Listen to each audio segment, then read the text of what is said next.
Shalom, my brothers and sisters. Shalom, my brothers, my sisters, my families. This is day by day, reflections and thoughts to Yashar'al, nation of believers.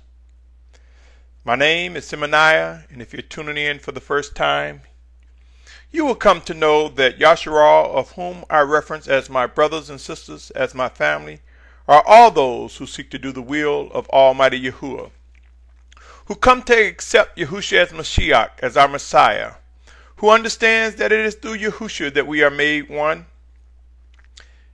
It is you who I consider my brothers, my sisters, my family. On that note, today is October 10th, 2013. October 10th, 2013. And I want to present in this segment of day to day, day by day, reflections and thoughts, I want to present the matter of qualifiers and criteria. Qualifiers and criteria. Wants, reality, obedience. What does it take to make it happen? I say to you again, greetings, my brothers and sisters. All too often we take a position, but our actions sometimes do not reflect our words. So many of us speak boldly, but are absent of what it will take for something to come to reality. For example, many believe Yashar'al will come together before the return of the Mashiach, the Messiah, but never give thought to how that will be achieved, or do not give much attention to the Most High Spirit on how that would be accomplished. We tend to ignore in part or in whole the details necessary for accomplishing tasks successfully. All too often we fail to realize or just blatantly ignore the living instructions and guidance from a living set-apart spirit sent in Yahusha's name. There are those who say they strongly desire to see a united body of believers, but yet embrace compromising spirits. Do we not know when we embrace compromising spirits that continues to fuel a divisive house?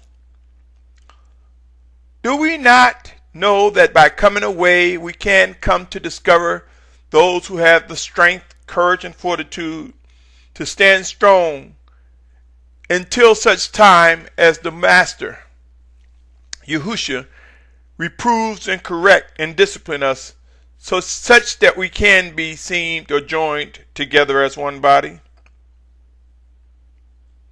There are those who say they strongly desire to see a united body of believers, sometimes unknowingly contributing to the very thing that keeps us divided. Let's not leave out those who desire to teach but will not study, nor seek the living instructions and guidance from the set-apart spirit that the Almighty Yahuah sent in Yahusha's name. Remember, lest we forget that it is the spirit, the set-apart spirit of Yahusha, that makes the letter alive. Grabbing the letter absent of the set-apart spirit of Yahusha will only lead to reproof, discipline, judgment, and, when necessary, wrath. Let us review some scriptures and consider some of the possible details that occurred in order to successfully execute obedient actions. But before we get into these scriptures, let's review some information regarding the words qualifiers and criteria. Qualifier is defined one that satisfies requirements or meet a specific standard. Another definition: a word as an adjective or word group that limits or modifies the meaning of another word as a noun or word group. Satisfies the requirements or meets the specific standards. In other words, my brothers and sisters, the ark that Noah used was not just slammed together. The steps that one took leaving Mitzrayim or Egypt was not erratic. We were organized. We had elders, we had leadership, and we proceeded in a specific direction. Criteria. The definition of criteria is standards on which a judgment or decision may be based. Some synonyms, words that could be substituted for criteria, could be standards, specifications, measures, gauges, tests, scales, benchmarks, barometers, and much more. My brothers and sisters, when we rush or neglect to consider the details, we are at risk in some instances of missing important instructions. Notice that I stated in some instances that there will be times to respond in an instant to instructions given, orders, and commands. Not everyone will always be privy to details, which means there are times for following orders, following commandments. Sometimes those commandments may be given by the Most High through us, by the Spirit of Yahusha using us, opening our mouths, versus the mouth of a donkey or causing the stones to speak to us. Just as it was in days of old, so we will witness such in the coming future during these end times where the Most High will use us.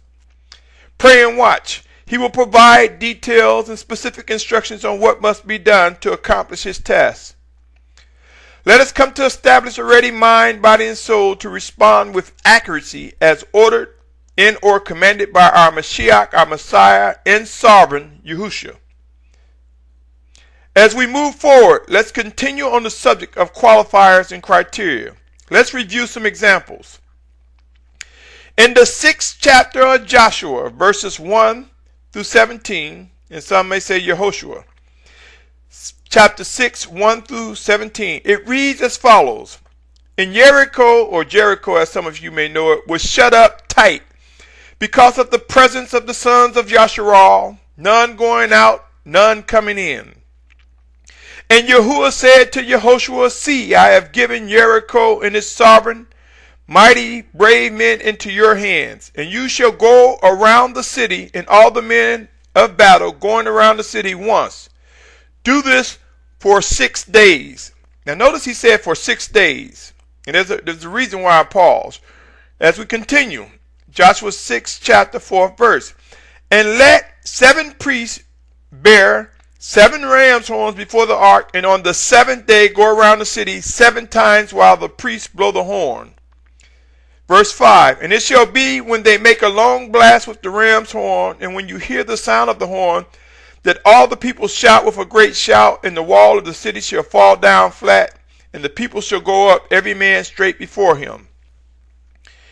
As I continue, in verse 6, and Yehoshua son of Nun called the priests and said to them, take up the ark of the covenant, and let 7 priests bear 7 ram's horns before the ark of Yahuwah.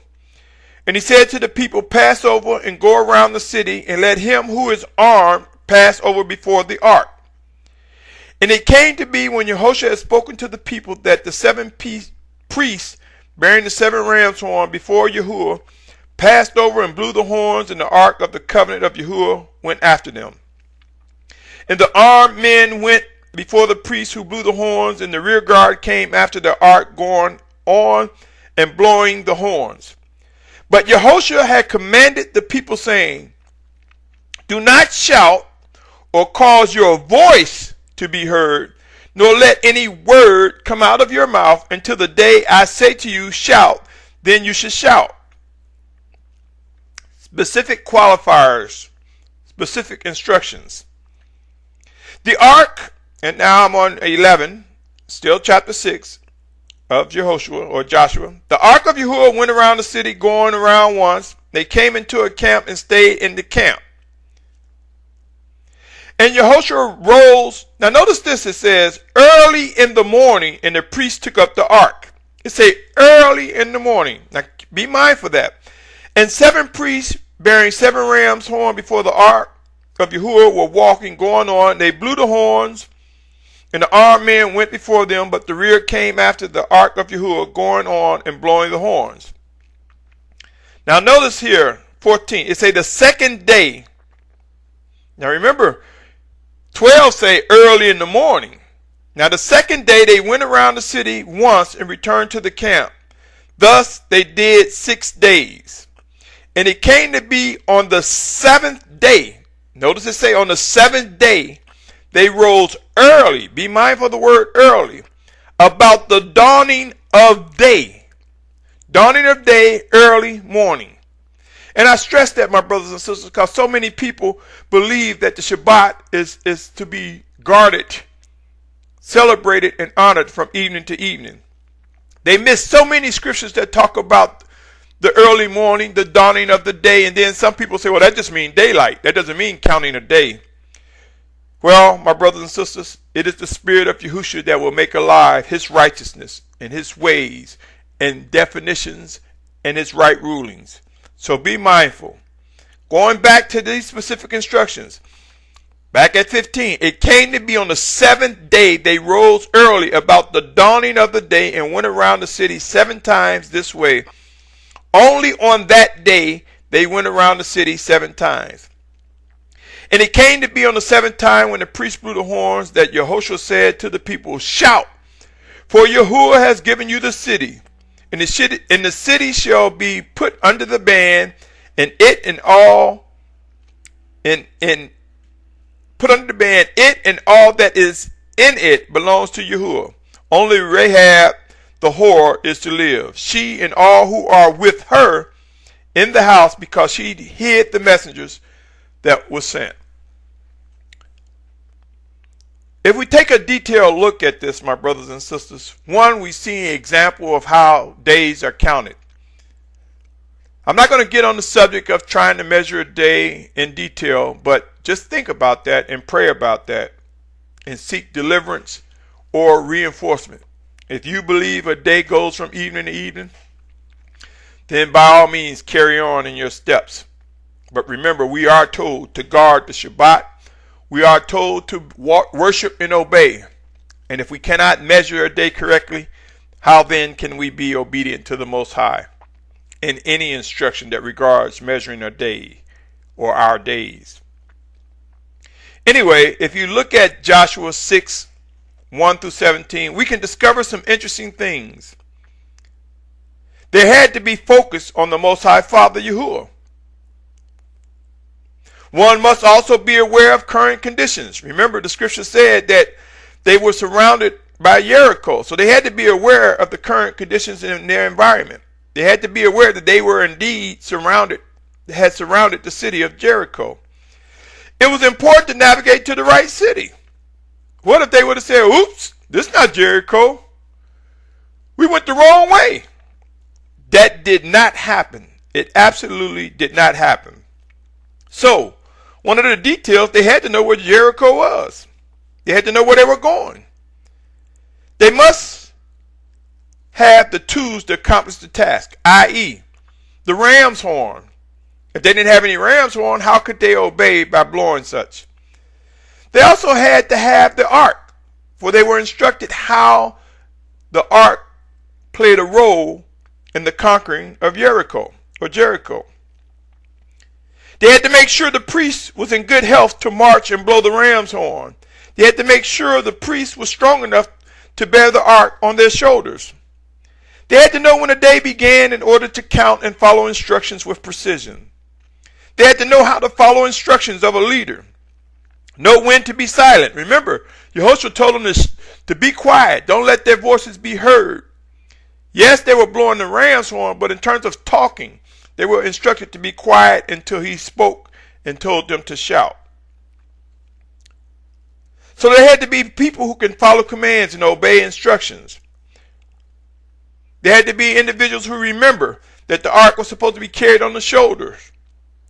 Do not forget what happened to Uzzah back in Numbers 16 chapter, one who was slain, killed by Almighty Yahuwah for his disobedience regarding the Ark of the Covenant.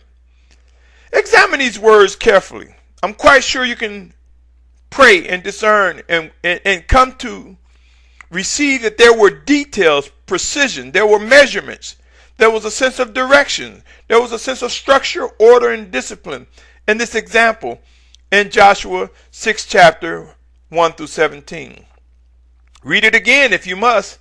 I did not place them in any specific order in terms of saying the different details. However, if you listen carefully to the words of my mouth and measure them according to the scriptures presented, you just might come to agree with me. I ask you, do these scriptures represent individuals who yielded to the instruction of the Most High Father Yahuah and followed his chosen leader with much success? I submit to you, my brothers and sisters, there were details pertaining to the story of Jericho, and anything short of obedience would not have resulted in the fall of Jericho, this city. Let's review more scriptures. Luke 10:1 through 17. And it reads as follows. And after the master appointed 70 others and sent them 2 by 2 ahead of him into every city and place where he himself was about to go. So here we see the Mashiach counting specifically 70, sending them out 2 by 2, and directing them to every city and place where he himself was about to go. So they had to be able to know what cities he was about to go into. They had to be able to know what place, how to navigate, how to follow those instructions. Continue on, Luke 10:2, and I'm going to go to 17. Then he said to them, the harvest indeed is great, but the workers are few. Therefore pray that the master of the harvest to send out workers into his harvest. Go, see, I send you out as lambs in the midst of wolves. Do not take a purse, nor a bag, nor sandals, and greet no one along the way. Now, he said, and greet no one along the way. Could these instructions mean be focused, do not become distracted, handle the task at hand, the task that I've given you? Greet no one along the way. Had they would have done such, could that have been a distraction? Moving right along. In whatever house you enter first say peace to this house, or shalom to this house. I'm putting the word shalom in place of peace. And indeed a son of peace is there. Your peace shall rest on it. If not, it shall return to you. He said, so if it's the son of peace there, then rest on it. If not, it shall return to you. And stay in the same house, eating and drinking whatever with them, for the laborer is worthy of his wages. Do not move from house to house. And into whatever city you enter, and they receive you, eat whatever is placed before you. Heal the sick there, and say to them, the reign of Elohim has come near to you. And into whatever city you enter, and they do not receive you, go out into the streets and say, even the dust of your city, which clings to us, we wipe off against you. But know this, that the reign of Elohim has come near to you. And I say to you that it shall be more bearable for Shalum in that day than for that city. Woe to you, Chorazin! Woe to you, Bethsaida! For if the miracles which were done in you had been done in Sor and Sidon, they would have repented long ago, sitting in sackcloth and ashes. But it should be more bearable for Sor and Sidon at the judgment than for you. And you, Kepha, Nahum, who are exalted to the heavens, shall be brought down to the grave. He who hears you hears me. He who rejects you rejects me. And he who rejects me rejects him who sent me. And the 70 returned with joy, saying, Master, even the demons are subject to us in your name. In this example of scriptures, did we witness individuals correcting or suggesting Master Yahusha? Did we witness people saying, Master Yahusha, we prefer to go out in larger groups. We don't want to go out in 2 by 2. We want to do it this way or that way. Unequivocally, no. No, we did not witness that. Did they go out 2 by 2 as instructed? Yes, indeed, they did as our Mashiach instructed them. Can we discover success in their instructions by their obedience in these scriptures? Consider the 17th verse. When they came back with joy, saying, Master, even the demons are subject to us in your name. I submit to you, my brothers and sisters, just as in days of old, where there were precise instructions without arguing or debating, and out of such came success. If we did not obey, if there was not obedience during this time, the criteria for success would not have been met, and we would not have seen them come back in joy. Qualifiers and criteria. What were the qualifiers? To listen, to pay attention, to move in accordance to the instructions. That met the criteria of obedience, my brothers and sisters.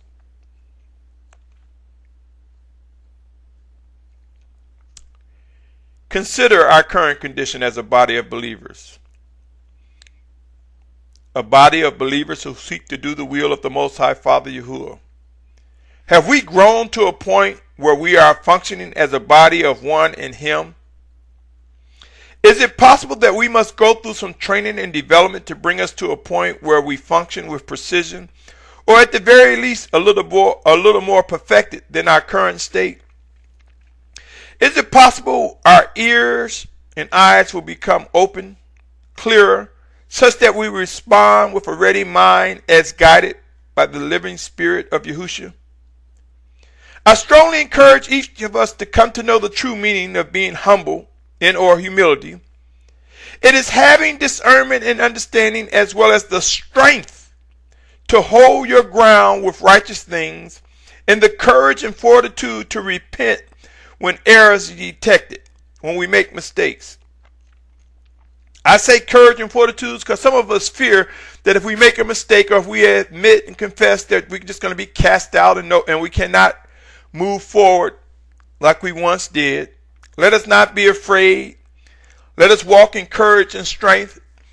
Strength to say I'm sorry. Strength to acknowledge mistakes. Strength to honor and respond as we can by the power and might of the atonement that is given us and made available to us through Yahushua, our Mashiach, our Messiah, the atonement and regeneration.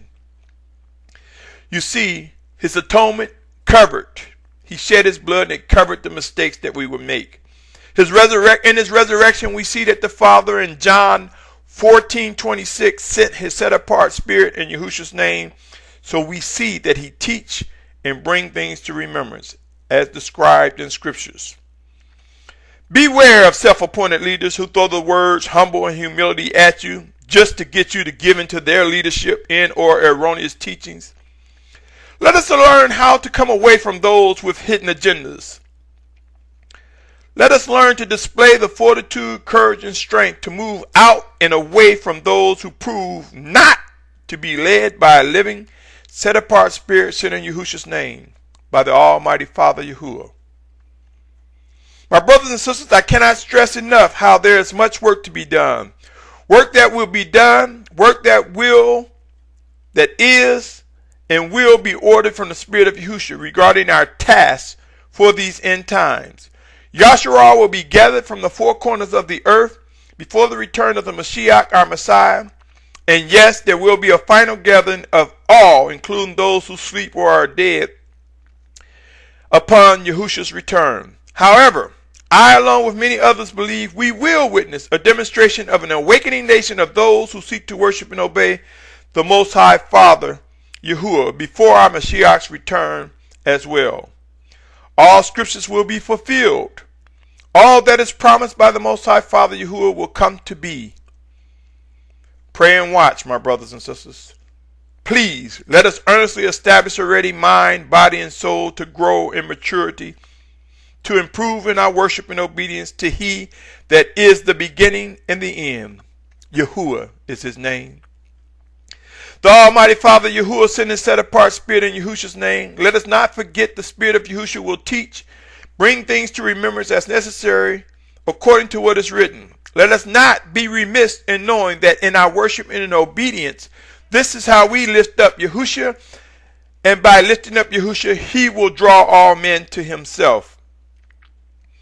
It would be unwise to accept that the Most High Father has opened the mouth of a donkey, but refuse to believe He would use us one towards another.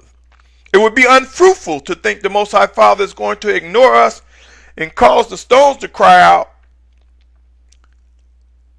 if indeed it's not necessary. Remember, the scriptures inform us that he will, if it's necessary. I encourage each of us to be mindful that it is written that the Most High will correct those whom he loves. Scriptures also demonstrate if necessary he will cause us to sleep or die if need be as well. We have entered into some of the most critical times of our existence. The last days, my brothers and sisters. End times. Our final hours are emerging. And the last chance we have to get this right, or at the very least improve our worship in pursuit of obedience to the Most High, the Almighty Father Yahuah, is before us. Famine, drought, pestilence, and disease. I submit to you, my brothers and sisters, sequence of events regarding end-time prophecies have begun. They will intensify more and more in the coming days. I am compelled to believe if we seek, ask, inquire of one another, that many will discover righteous response. We will begin to experience more discernment and understanding. My brothers and sisters, we have the ability to discern and understand if we realize that this means to seek and pay attention to the living instructions and guidance of the Spirit of Yahusha. It is Yahusha, our sovereign. And I use sovereign in place of kingdom, my brothers and sisters. So it is Yahusha, our sovereign, our Mashiach, our Messiah, that reveals and uncovers, that teaches us and brings things to remembrance, that guides us. And he will, he is. Let us open our eyes and ears to identify. He dwells in us, my brothers and sisters. And yes, the flesh lusts, it wars against the spirit. So let us pray for discerning eyes, discerning ears. Let us pray to understand when we see the Spirit of the Mashiach speaking through us one towards another. Let us be able to discern the difference. Until next time, my brothers and sisters, my family, remember, qualifiers and criteria can bring attention to the possible details necessary for establishing right rulings and reaching or participating in the success of Yashar'al's awakening and the success of building the body of believers who seek to worship the Almighty Father Yahuah. Until next time, my brothers and sisters, let us not glaze over. Do not glaze over. Let us not succumb or give in to unbelief or rebellious actions. Let us not fall short because of unrighteous instructions from self-appointed leaders. Let us learn to be as iron sharpening iron, as like individuals. Let us learn to demonstrate through the guidance of the living Spirit of Yahusha all that is written, all that is righteous. Let us participate in the fulfillment of his ways, his promises. Until next time, my brothers and sisters, I pray that we are able to endure until the end. Till next time, shalom, shalom, shalom.